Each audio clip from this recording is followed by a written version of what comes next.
अस्सलाम वालेकुम। क्लास आज का जो हमारा टॉपिक है that is the fourth one, जो लास्ट वन है हमारे फर्स्ट आउटलाइंस का, that is quality and appropriateness in relationship. ठीक है। इससे पहले एक चीज़ है जो एक क्लास एक्टिविटी है जो आप लोगों ने करनी है। ये इसके लिए भी आपके पास अराउंड है 1 वीक पूरा, आप इसको आराम से कर लो। आप लोगों ने करना ये है कि आप लोगों ने कोई भी ड्रामा या मूवी, ठीक है, आप ले सकते हो और आप उसमें प्रेफरेंस यही होगी कि आप पाकिस्तानी ही लो। लेकिन अगर आप लेना चाहते हो कोई इंटरनेशनल, कोई तुर्किश ड्रामा या इंडियन ड्रामा या मूवी, वो भी आप ले सकते हो। उससे आप अपनी सोसाइटी के साथ कंपैरिजन कर सकते हो। आपने वो लेना है और उसमें आपने जो हाईलाइट करने हैं, उसमें से जो पॉइंट्स आपने निकालने हैं वो ये निकालने हैं कि हर ड्रामे में जो पर्टिकुलरली रिलेशनशिप्स में फीलिंग्स को, किसी भी रिलेशन में, चाहे वो मियाँ बीवी का है, चाहे माँ बाप का है, चाहे दोस्तों का है या बहन भाई का है, उसमें कॉन्टेक्स्ट क्या दिखाया जा रहा है। ठीक है। फीलिंग्स के एक्सप्रेशन किस तरह से दिखाए जा रहे हैं, पॉजिटिव फीलिंग्स के भी, नेगेटिव फीलिंग्स के भी, और कौन सी ऐसी टिपिकल चीज़ें हैं जो वो दिखा रहे हैं और आपकी सोसाइटी में भी एग्जिस्ट करती है, या कौन सी ऐसी चीज़ें जो वो दिखाने की कोशिश कर रहे हैं और आपकी सोसाइटी में एग्जिस्ट नहीं करती। ये रिलेटेड टू रिलेशनशिप आपने बताने हैं। ठीक है। These notions suggest that there is a right way to do relating and that it can be articulated and written down. As Montgomery points out, any reference to quality is also a reference to social norms and ideologies that prefer one way of doing things over another. Few of us would immediately recognize this as a mean of social control, yet the idea of quality prepares the ground for a kind of social influence that sets a standard for other people to use in commenting on the ways in which we conduct relationship. It's not right. अच्छा, अब आप ये देखो, quality and appropriateness in relationships. वो ये कहता है quality क्या चीज़, अप्रोप्रिएटनेस ही वही चीज़ आती है, कौन सी चीज़, ये जो हम अपनी डेली लाइफ में सुनते रहते हैं कि तुम्हें बात करने का तरीका नहीं है, या इस बात को ऐसे करना चाहिए, या रिश्ते वाले आते हैं तो ऐसे बात होती है, या पेरेंट्स से ऐसे बात करनी चाहिए, या दोस्त से ऐसे बात करनी चाहिए, जो राइट वे, या मियाँ से कुछ चीज़ मांगनी है तो ऐसी बात करनी चाहिए, या शौहर को बीवी से ऐसी बात करनी चाहिए। That is that appropriateness of relationship जो हर कोई सेट कर रहा होता है। और क्वालिटी, कि आपके लिए हर रिलेशनशिप की क्वालिटी क्या है और आप उसको कितनी अहमियत देते हो और उसके साथ क्या चीज़ अटैच करते हो, कौन से ऐसे काम हैं जो आप अच्छा समझते हो, कौन सी ऐसे एक्शन है जिसको आप बुरा समझते हो। ठीक है।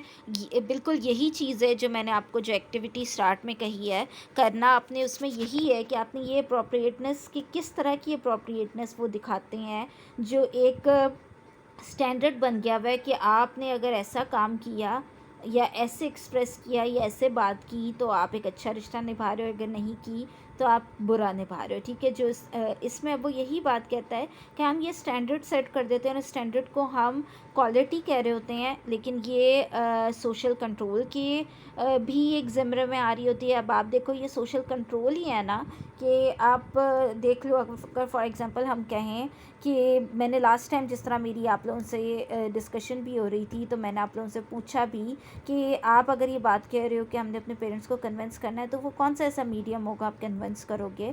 क्योंकि चेंज लाना सबसे मुश्किल इसलिए होता है कि आर यू कैपेबल इनफ, और आप खुद रेडी हो किसी चीज़ के लिए स्टैंड लेने के लिए। तो जब सोसाइटी आपको, सोशल कंट्रोल इज़ लाइक, अब आप देखो कि जितना मर्ज़ी हो जाए, अगर मैं या आप, हम खड़े हो के आप कहते हो कि आपने किसी चीज़ को चेंज करवाना है, आपने ये बात कहनी है कि जब हम ये कह, फॉर एग्ज़ाम्पल मैं ये एक एग्ज़ाम्पल दे रही हूँ कि जिस तरह हम कहते हैं ना कि अगर एक लड़का शादी नहीं कर रहा तो लोग कहते हैं कि नहीं, अभी उसके कुछ गोल्स हैं, उसके कुछ उसने सोचा हुआ है, अभी वो रेडी नहीं है शादी के लिए, वो अपने पहले ये स्टेबिलिटी कर ले फाइनेंशियल, फिर वो शादी करेगा। तो यही चीज़ अगर एक लड़की नहीं कर रही होती तो लोग इसको इस तरह से कभी भी नहीं लेते कि वो रेडी नहीं है, या वो पर्सनली नहीं चाहती अभी करना, उसके कुछ गोल्स हैं उसको पहले पूरा करना चाहती है जो वो शादी के बाद नहीं कर सकती। तो इस बात को लड़की के पॉइंट ऑफ व्यू से नहीं एक्सेप्ट किया जाता। तो ये कहीं ना कहीं आपके सोशल कंट्रोल आ रहा होता है और आप चाह के भी उस चीज़ को चेंज नहीं कर सकते होते हो। सेम चीज़ है, आपके घर में कोई नॉर्मल गेस्ट आ रहे होगे, आप उसकी एक नॉर्मल तैयारी करोगे, पर आपके घर में अगर कोई स्पेशल वाले गेस्ट आ रहे हैं, किसी के ससुराल वाले आ रहे हैं या दामाद आ रहे हैं, जैसे आपकी क्लास में एक दुल्हन ने इसके ऊपर भी कॉन्सेप्ट शेयर किए अपने पॉइंट ऑफ व्यूज़, तो हम जितना मर्ज़ी भी हो जाए, हम वो एक एग्जैजरेटेड वे में चले जा रहे होते हैं। तो ये क्यों है? क्योंकि सोशल कंट्रोल है या सोशल इन्फ्लुएंस है।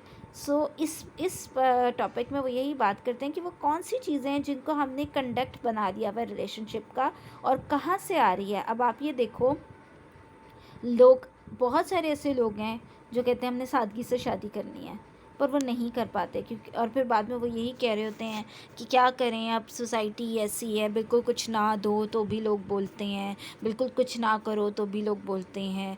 तो ये क्या है? ये सोशल इन्फ्लुएंस है, ये सोशल कंट्रोल है, ठीक है। It's not right, he should not treat friends that way. अब यहाँ पे वो यही कह रहा है, she was disloyal to her parents, ठीक है। अब मैंने कहा कि ये सही नहीं है, उसको अपने दोस्तों के साथ ऐसे ट्रीट नहीं करनी चाहिए। कैसे ऐसे ट्रीट नहीं करना चाहिए का क्या मतलब है?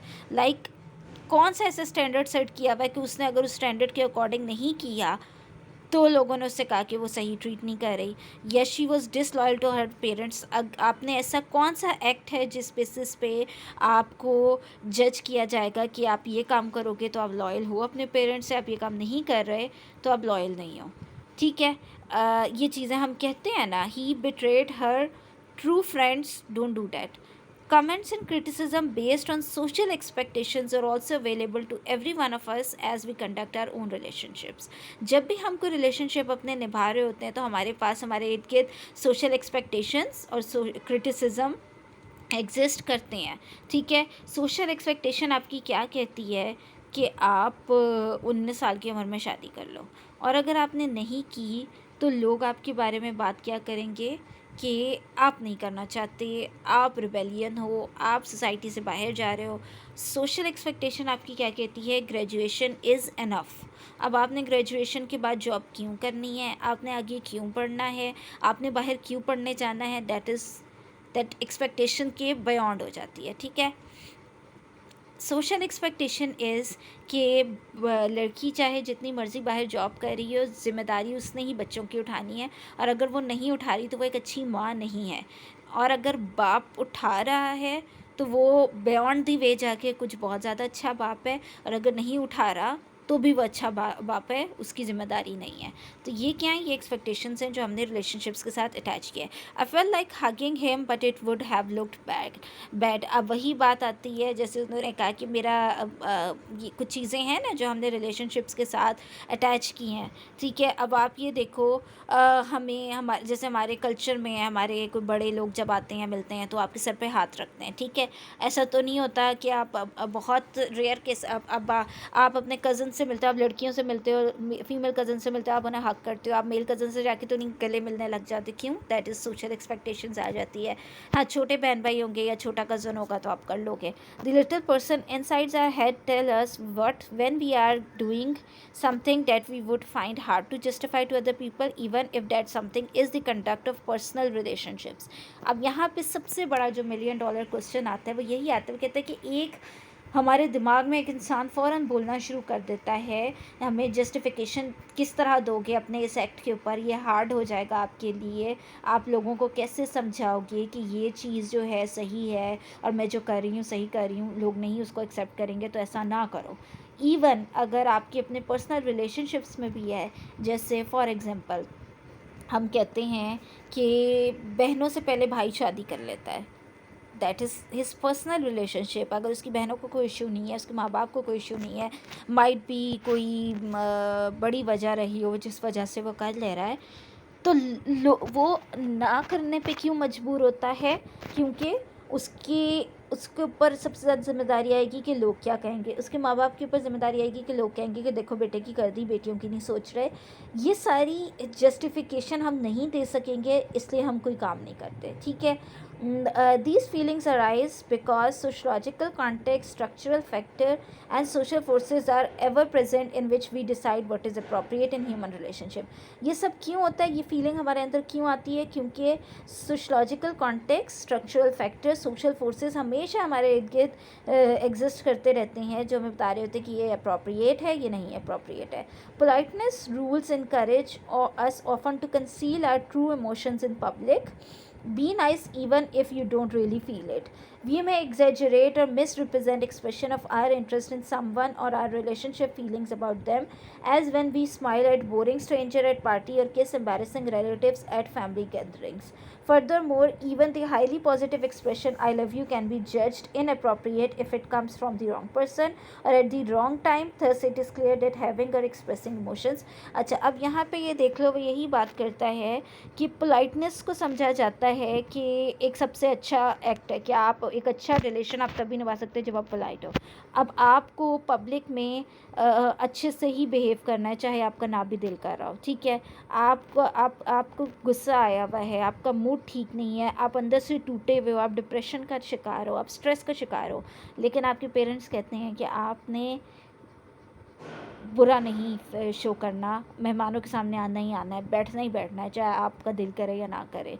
सो दैट इज़ कि ये क्या है, क्या आपकी एक्सपेक्टेशंस आपको करना है. ठीक है, अब आप एक स्ट्रेंजर की तरफ अगर आप स्माइल करके देखोगे तो लोग आपको बुरा समझेंगे. ठीक है, कि ये देखो किस किस्म की लड़की है, किसी स्ट्रेंजर की तरफ देख के स्माइल कर रही है. ठीक है, वही अगर आपको एक अनोइंग फैमिली मेम्बर है, फिर भी आपको उसके साथ अच्छे से बिहेव करना है. क्यों? क्योंकि बस ये ज़रूरी है.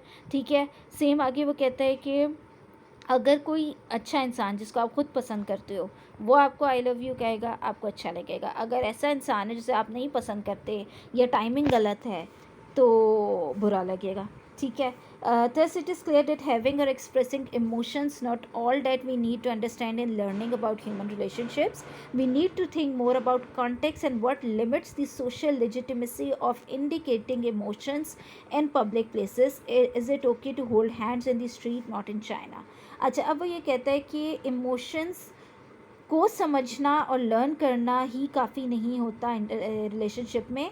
कॉन्टेक्स्ट को समझना भी बहुत ज़रूरी है कि किस कॉन्टेक्स्ट में आप बाउंड हो कि आपको क्या करना है और क्या आप नहीं कर सकते. जैसे उन्होंने कहा holding hands in the street in China is not allowed, same like हमारे भी नहीं अलाउड है. तो दैट्स वाई अभी इसमें एक बड़ी इम्पॉर्टेंट एक जो एग्जांपल आ जाती है कि अभी रिसेंटली जो एक केस हुआ यूनिवर्सिटी ऑफ लाहौर में कि एक लड़की ने एक लड़के को प्रपोज़ किया और फिर उन्होंने हक किया, किस किया, तो उनको एक्सपेल कर दिया गया. तो बहुत सारे लोगों ने इसके ऊपर क्रिटिसिज्म उठाया कि हम तन्हाई में बड़ा बुरा कुछ कर लेते हैं तब तो कोई नहीं बोलता, हम रेप को प्रमोट कर देते हैं, हम प्रोस्टिट्यूशन को प्रमोट कर देते हैं, लेकिन अगर किसी लड़की ने एक लड़के को प्रपोज़ किया, अच्छा नेक काम किया, तो क्यों बुरा समझा जा रहा है. तो कॉन्टेक्स्ट बेसिकली आता है. माइट भी उसकी इमोशंस उस लड़के के लिए जेन्युइन हो, माइट भी उस लड़के के इमोशंस लड़की के लिए जेन्युइन हो. अगर वही लोग एक प्रॉपर निकाह के वे में जाते तो लोग उसको अच्छा समझते, लेकिन क्योंकि उन्होंने तरीका गलत अपनाया, वो चीज़ जो कि आपकी सोसाइटी में एक्सेप्टेबल नहीं है, वो वे एक्सेप्टेबल नहीं है, तो कॉन्टेक्स्ट आपका इमोशंस को पॉजिटिव और नेगेटिव भी बना देती है. Observe that women assume a disappropriate share of responsibility for home making in marriage and child care in parent-child relationships. She indicate that if we explain such observations only in terms of individual attitude and value, then we mistake the degree to which attitudes are constructed by cultural views of a woman's place, views represented in literature, TV show, talk, use of language, and even internet games, where women are often depicted as objects to be chased while men get on with the really important business of depicting fighting lizards. Foley points out that many social organizations, such as the priesthood or the police, reinforce particular views of relationship. For example, by telling better women that they should tough it out because marriage is a relationship that requires that women obey their husband. For this reason, many better women stay in positive relationship, abusive relationship, because they receive no support from cultural institution, which takes the views that wife duty to is to oblique her husband come what way. अब यहाँ पे बिल्कुल वो वही बात करते हैं. वो कहते हैं कि एक औरत को हमेशा रिस्पॉन्सिबल ठहराया जाता है होम मेकिंग के लिए। कहा यही जाता है कि घर हमेशा औरत बनाती है, जबकि घर दोनों मिल के बनाते हैं। बच्चों की जिम्मेदारी औरत की है, जबकि बच्चे की जिम्मेदारी दोनों की होती है। ठीक है, फिर अब इसमें आता है, वो यही बात करते हैं कि जो टीवी टॉक शोज़, लैंग्वेजेस या लिटरेचर, इवन इंटरनेट पे भी दिखाया हमेशा यही जाता है कि औरत जो है वो एक ऑब्जेक्ट है जिसको मर्द चेस कर रहा है या वो मर्द को चेस कर रही है। औरत की वैल्यू कोई नहीं है, औरत को एक वैल्यूएबल एसेट नहीं दिखाया जाता, जबकि मर्द को दिखाया जाता है कि वो हर तरह का मुश्किल काम भी कर रहा है, वो सारे बर्डन्स भी उठा रहा है। और जब बात आती है रिलेशनशिप्स की, तो यही कहा जाता है कि शादी जो है वो चलनी ही औरत की वजह से है, हस्बैंड का के इनपुट से ज़्यादा औरत को। अभी भी हमारी सोसाइटी में यही है कि आपको यही सिखाया जाता है कि चाहे आप वर्किंग वूमेन हो, चाहे आप हाउस वाइफ हो, चलानी शादी आपने है, हस्बैंड नहीं चलाएगा। इवन एब्यूज़िव रिलेशन भी हो तो भी आपने चलाना है, हस्बैंड नहीं चलाएगा। ठीक है ना। अच्छा, अब यहाँ पे आ जाता है communication as a context for quality. ये बहुत ईजी सा है। ठीक है, ये यहाँ तक ख़त्म हो रहा है 27 पेज पे। Communicative context for doing relationship से पहले ये 1 2 3 4 5 6 6.5 पेजेस हैं मेरे मोबाइल व्यू के कॉन्टेक्स्ट में। शायद इससे कम भी हो जाए, यानी वैसे ये 25 से 27 तक, यानी कि ये 3 पेजेस हैं बेसिकली, पर क्योंकि मैंने अपना मोबाइल भी ओपन किया हुआ है तो मेरे हिसाब से ये 6.5 पेजेस बन रहे हैं। ये टॉपिक आप लोगों ने खुद पढ़ना है। करना ये है कि जो मैंने टॉपिक अभी आपको पढ़ाया है, इसमें जो एक एक्टिविटी मैंने आपको दी है वो 1 वीक के अंदर आपने वो एक्टिविटी करके देनी है। एक पहले भी मैंने आपको एक्टिविटी दी हुई है, वो भी आप लोगों ने करनी है। और आप लोग उस पर कर रहे हो काम या नहीं कर रहे, ये भी मुझे बताओ। उसके अलावा आपने अपना फीडबैक देना है कि इसमें जो मैंने आपको ये अप्रोप्रिएटनेस और इसमें बताया, इसकी आपको समझ आई, और आपने एक एक एग्जांपल देनी है अपने पॉइंट ऑफ व्यू से कि हम किस चीज़ को अप्रोप्रिएट और क्वालिटी समझ रहे होते हैं। ठीक है। और दूसरा, ये जो मैंने कहा है ये टॉपिक आप लोगों ने पढ़ना है और हर किसी ने इसको एक्सप्लेन करना है एनी एग्जांपल के साथ। ठीक है। और ओके क्लास, ये आज का टॉपिक है हमारा। अल्लाह हाफ़िज़।